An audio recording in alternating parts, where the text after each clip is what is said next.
என் பெயர் ரவிச்சந்திரன். நான் மதுரையில் வசிக்கிறேன். எங்களுக்கென்று ஒரு சிறிய அழகான வீடு இருக்கிறது. என் குடும்பத்தில் என் அம்மா, அப்பா மற்றும் நான் என மூவர் அந்த வீட்டில் தான் வசிக்கிறோம். எங்கள் வீட்டிற்கு எதிரில் தகர கூரையிலான சில அறைகள் கட்டப்பட்டிருந்தன. அதில் சில அறைகளை நாங்கள் வாடகைக்கு விட்டிருந்தோம். இன்னும் சில வீடு வாடகைக்கு விடப்படாமல் இருந்தன. ஒரு நாள் காலை சுமார் 10 மணியளவில் கதவு தட்டும் சத்தம் கேட்டது. நான் கதவை திறந்த போது ஒரு அழகான இளம்பெண் தன் குழந்தையுடன் வாசலில் நின்றாள். அவள் ஒரு சாதாரண ஆடை அணிந்திருந்தாள். அவள் தலையில் முக்காடி இருந்தது. அவள் முகத்தில் சற்று வருத்தம் தெரிந்தது. அவள் கண்களில் ஒரு ஆழமான வேதனை காணப்பட்டது. அவள் என் பெயர் விஜிலா என்று சொன்னாள். என் அத்தை உங்கள் வீட்டில் வாடகைக்கு ஒரு வீடு இருப்பதாக சொன்னாள் என்று அந்த பெண் கூறினார். அதே நேரத்தில் என் அம்மாவும் அங்கு வந்தார்கள். இந்த அம்மா வாடகைக்கு வீடு தேடுகிறார்கள் என்று நான் என் அம்மாவிடம் சொன்னேன்.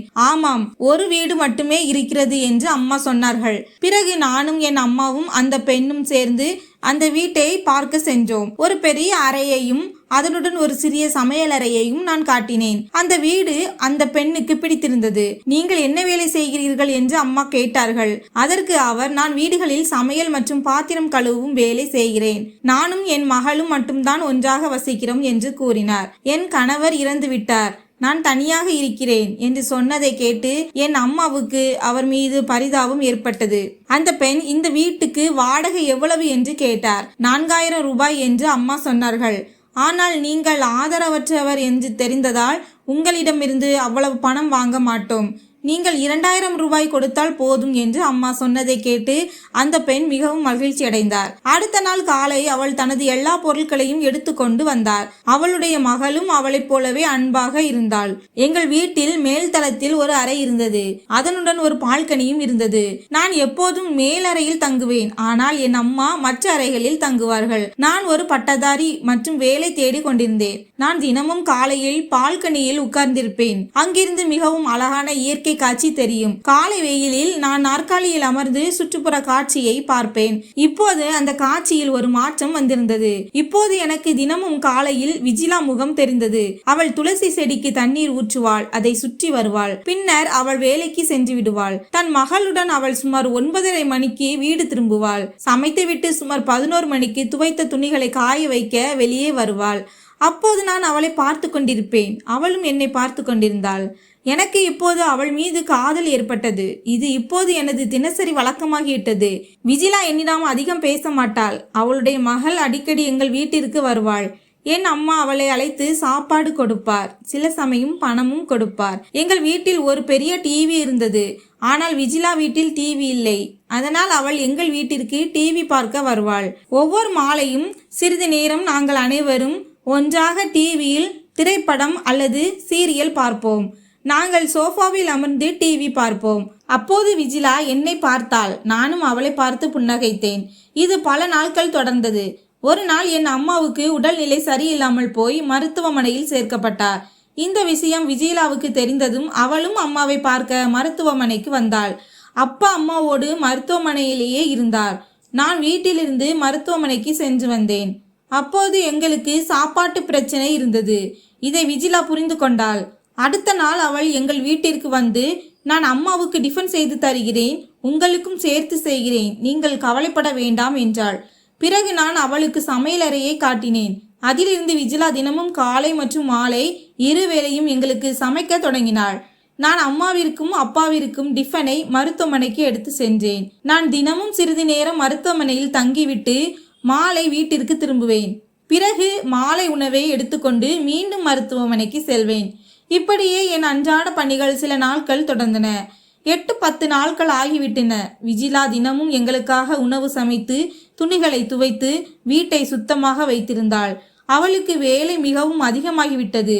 வெளியிலும் வீட்டிலும் என 2 வேலைகளையும் சேர்த்து செய்ததால் அவள் மிகவும் சோர்வடைந்து போனாள். ஆனால் என் அம்மாவிற்காக அவள் அனைத்தையும் செய்தாள். 8-10 நாட்களுக்கு பிறகு அம்மா மருத்துவமனையில் இருந்து டிஸ்சார்ஜ் செய்யப்பட்டு நாங்கள் அவரை வீட்டிற்கு அழைத்து வந்தோம். என் அம்மா விஜிலாவுக்கு நன்றி சொல்லி, விஜிலா, நீ மட்டும் உதவி செய்யாமல் இருந்திருந்தால் எங்களுக்கு எவ்வளவு கஷ்டம் ஏற்பட்டிருக்கும் என்றார். உடனே அப்பா அம்மாவிடம், ஏன் நாம் விஜிலாவை நம் வீட்டிலேயே வேலைக்கு வைத்துக் கொள்ளக்கூடாது? அவள் மிகவும் நல்லவள். அவளும் வெளியே சென்று மிகவும் கஷ்டப்பட வேண்டியிருக்கிறது என்றார். அன்றைக்கு மாலை விஜிலா எங்கள் வீட்டிற்கு டிவி பார்க்க வந்தாள். அம்மா அவளிடம், விஜிலா, நீ வெளியே வேலை செய்தால் உனக்கு எவ்வளவு பணம் கிடைக்கிறது என்று கேட்டார். அதற்கு விஜிலா 5000 கிடைக்கிறது என்றாள். என் அப்பா ஒரு நல்ல பதவியில் வேலை செய்து கொண்டிருந்தார். அவருக்கு நல்ல சம்பளம் கிடைத்தது. அம்மாவும் அப்பாவும் அவளிடம், நாங்கள் உனக்கு 4000 தருவோம். உன்னிடம் வீட்டு வாடகையும் வாங்க மாட்டோம். நீ எங்க வீட்டிலேயே வேலை செய். நீ மிகவும் புத்திசாலியான நல்ல பெண் என்றார்கள். இதை கேட்டதும் விஜிலாவின் கண்கள் கலங்கின. பிறகு விஜிலா வெளியே வேலை செய்வதை விட்டுவிட்டு எங்கள் வீட்டிலேயே வேலை செய்ய ஆரம்பித்தாள். அவள் நாள் முழுவதும் எங்கள் வீட்டிலேயே இருந்தாள். வீட்டை சுத்தம் செய்வது, சமையல் செய்வது என எல்லாவற்றையும் செய்தாள். என் அம்மா அவளை வீட்டின் ஒரு உறுப்பினரை போல நடத்த ஆரம்பித்தார். நாட்கள் சில கடந்தன. இப்போது விஜிலாவுக்கும் எனக்கும் இடையே நல்ல நட்பு ஏற்பட்டது. அவள் சமையல் செய்யும் போதும் பாத்திரம் கழுவும் போதும் நான் அவளை பார்ப்பேன். அவளும் என்னை பார்த்தாள். எனக்கு இப்போது விஜிலாவை மிகவும் பிடித்தது. அவள் பார்ப்பதற்கு மிகவும் அழகாக இருந்தாள். ரொம்ப நல்லவள். தினமும் காலையிலும் மாலையிலும் சரியான நேரத்துக்கு டீ கொண்டு வந்து கொடுப்பாள். ஒரு முறை நான் மேலே என் அறையில் உட்கார்ந்து படித்து கொண்டிருந்தேன். சரியாக 4 மணிக்கு விஜிலா என் அறைக்கு டீ எடுத்துக்கொண்டு வந்தாள். கதவு திறந்திருந்தது. அவள் உள்ளே வந்தாள். நான் படித்து கொண்டிருந்தேன். ஆனால் என் கவனம் அவளை நோக்கி சென்றது. அவள் என் அருகில் வந்தாள். நான் அவளுடைய கையிலிருந்து டீ கோப்பையை வாங்கினேன். நான் விஜிலாவை உட்காரி என்று சொன்னேன். விஜிலா சிரித்தாள். நான் அவளிடம், விஜிலா, நீயும் உன் மகளும் தனியா இருக்கீங்களா? உங்க கணவருக்கு என்னாச்சு என்று கேட்டேன். அப்போது விஜிலா சொல்ல ஆரம்பித்தாள். 5-6 வருடங்களுக்கு முன்பு எனக்கு திருமணம் நடந்தது. என் கணவர் கார் டிரைவராக இருந்தார். ஒரு முறை அவர் தன் முதலாளியை அழைத்து கொண்டு சென்னை சென்றிருந்தார். அதிகாலை நேரம் அவர் இரவு முழுவதும் விழித்திருந்தார். திடீரென்று அவருடைய கார் மரத்தில் மோதி கவிழ்ந்தது. கார் உரிமையாளர் மற்றும் என் கணவர் இருவரும் அந்த விபத்தில் இறந்துவிட்டனர். இந்த செய்தியை கேட்டு நான் முழுவதுமாக உடைந்து விட்டேன். ஆனால் பிறகு என் மகளுக்காக வாழ முடிவு செய்தேன். கிடைத்த வேலையை செய்ய ஆரம்பித்தேன். துன்பம் நிறைந்த அந்த கதையை கேட்டதும் எனக்கு மிகவும் வருத்தமாக இருந்தது. நான் அவளிடம், நீ ஏன் மறுமணம் செய்து கொள்ளவில்லை என்று கேட்டேன்.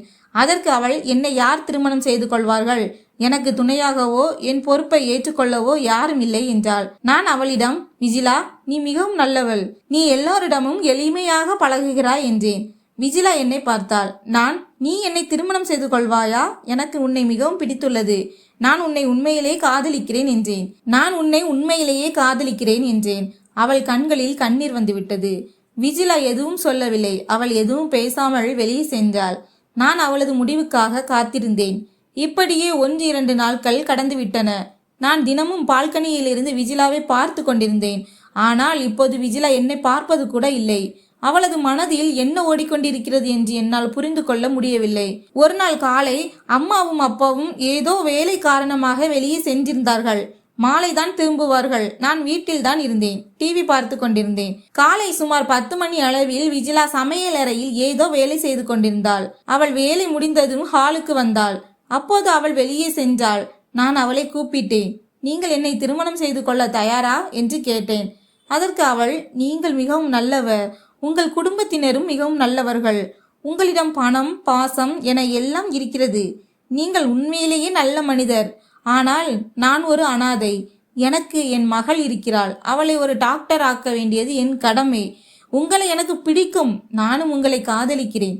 ஆனால் இந்த உறவை உங்கள் பெற்றோர்கள் ஏற்றுக்கொள்வார்கள் என்று எனக்கு தோன்றவில்லை. இப்போது நாங்கள் இருவரும் ஒருவரை ஒருவர் உண்மையாக காதலிக்க தொடங்கினோம். நாங்கள் இருவரும் மிகவும் மகிழ்ச்சியாக இருந்தோம். மாலை நேரத்தில் அம்மாவும் அப்பாவும் வீட்டிற்கு திரும்பினார்கள். விஜிலா சமைத்துவிட்டு அவளது வீட்டுக்கு சென்று விட்டாள். நான் அம்மாவிடம், அம்மா, உங்களிடம் ஒரு முக்கியமான விஷயம் பேச வேண்டும் என்றேன். அப்பா அம்மா இருவருமே அங்கதான் இருந்தாங்க. 2 பேரும் என்னப்பான்னு கேட்டாங்க. நான், எனக்கு விஜிலாவை பிடிச்சிருக்கு. அவளை நான் கல்யாணம் பண்ணிக்கணும்னு சொன்னேன். இதை கேட்டதும் அவங்க ஆச்சரியமாயிட்டாங்க. விஜிலா ரொம்ப நல்ல பொண்ணுதான். ஆனா அவளுக்கு ஏற்கனவே கல்யாணமாகி ஒரு குழந்தை இருக்கு. இது உனக்கு சரியா வருமானு கேட்டாங்க. நான், அவளுக்கு கல்யாணம் ஆனதுனால என்ன, நான் அவளை தான் கல்யாணம் பண்ணுவேன் என்றேன். அம்மா அப்பா 2 பேரும் எங்க கல்யாணத்துக்கு சம்மதம் சொல்லவில்லை. என் அம்மா சொன்னாங்க, அவள் ஏற்கனவே கல்யாணம் முடிந்தவள், அவளுக்கு ஒரு மனைவியை இழந்த ஒருத்தருக்கு 2ஆம் கல்யாணம் பண்ணி கொடுக்கலாம் என்றாள். உனக்கு நல்ல பெண்ணை பார்த்து நாங்கள் திருமணம் செய்து வைக்கிறோம் என்றார்கள். நான் சொன்னேன், ஏற்கனவே திருமணம் முடிந்து கணவனை இழந்த ஒரு பெண்ணுக்கு வாழ்க்கை கொடுக்கிறதால் உங்களுக்கு என்ன பிரச்சனை? நான் தான் அவளோடு வாழ போறேன் என்றேன். நீங்க கல்யாணம் பண்ணி வைக்கிறீங்களா இல்லைன்னா நாங்க ரெஜிஸ்டர் மேரேஜ் பண்ணிக்கட்டுமா என்றேன். உடனே என் அம்மாவும் அப்பாவும் சொன்னாங்க, நீங்க 2 பேரும் ஒருத்தரை ஒருத்தர் நல்லா புரிஞ்சுக்கிட்டா போதும், அவளை எங்களுக்கும் பிடிச்சிருக்குன்னு சொன்னாங்க. இதை கேட்டதும் எனக்கு ரொம்ப சந்தோஷமா இருந்துச்சு. என் அம்மாவும் அப்பாவும் விஜிலாவை அழைத்தனர். அவள் வந்து என் அருகில் நின்றாள். அப்பா விஜிலாவிடம், உனக்கு என் மகனை பிடித்திருக்கிறதா என்று கேட்டார்கள். விஜிலா தலையசைத்து ஆம் என்றாள். இப்போது வீட்டில் அனைவரும் மகிழ்ச்சியாக இருந்தனர். சில நாட்களில் எனக்கும் விஜிலாவுக்கும் திருமணம் நடந்தது. இப்போது அவள் எங்கள் வீட்டில் ஒரு உறுப்பினராகிவிட்டாள். எல்லாம் நன்றாக நடந்து வருகிறது. விஜிலா இப்போது என் அம்மா அப்பாவை மனதார பார்த்து கொள்கிறாள். எல்லாரிடமும் அன்புடன் பேசுகிறாள். என்னையும் நன்றாக பார்த்து கொள்கிறாள். இந்த கதையிலிருந்து நாம் அறிந்து கொள்வது என்னவென்றால், ஒருவரை நேசிக்கும் போது அவருடைய கடந்த காலத்தை வைத்து அல்லாமல் அவருடைய இதயம் மற்றும் குணத்தை வைத்து நேசிக்க வேண்டும். ஒருவர் விதவையாகவோ ஏழையாகவோ இருந்தாலும் அவருக்கும் அன்பு, மரியாதை மற்றும் ஒரு புதிய வாழ்க்கையை தொடங்கும் வாய்ப்பு கிடைக்க வேண்டும். உண்மையான அன்பு எந்த நிபந்தனையும் இல்லாமல் ஏற்றுக்கொள்கிறது. இதைத்தான் இந்த கதை நமக்கு கற்றுக் கொடுக்கிறது. காதலியுங்கள், ஆனால் மனதிலிருந்து காதலியுங்கள். இந்த கதை உங்களுக்கு பிடித்திருந்தால் சேனலை சப்ஸ்கிரைப் செய்யுங்கள், வீடியோவிற்கு ஒரு லைக் செய்யுங்கள். மீண்டும் ஒரு சுவாரஸ்யமான கதையுடன் உங்களை சந்திக்கிறேன். நன்றி.